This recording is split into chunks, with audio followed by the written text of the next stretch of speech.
They just exposed the fact that General Motors unions that are tied in are making donations to political factions.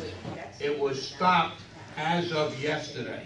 That's our money that they were using, the unions in Detroit, to finance political aspirations of whoever.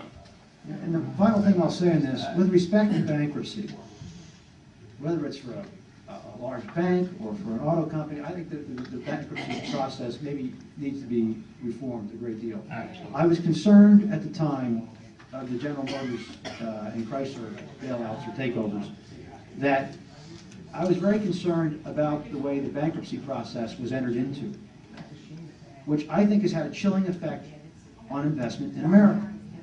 Because they reordered. They basically told secured creditors who were first in line, you're no longer first in line.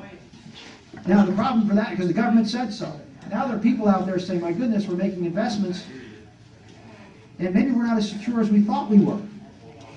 This is a problem. In fact, I think it was the state of Indiana, their pensioners sued over this because they felt that they were treated badly, that their interests were subordinated to others arbitrarily under the law.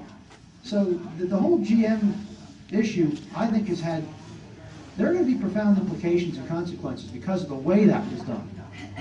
Because of the way that was done going forward. And I don't think that, and it wasn't a small point, it didn't get much attention in the press, but I think it has had a chilling effect on a lot of investment decisions. Charlie, I can't understand why that was constitutional. The Constitution says you can't, that Congress shall make no law that affects the viability of contracts.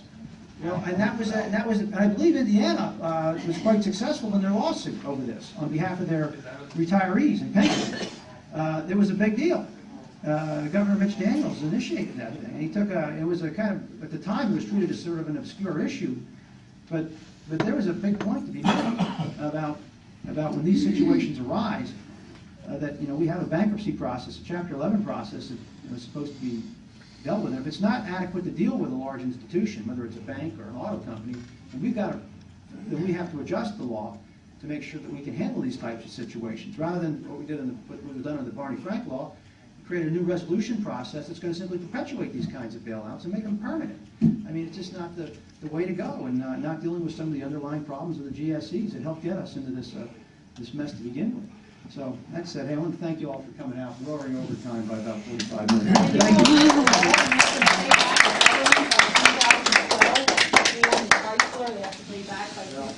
you.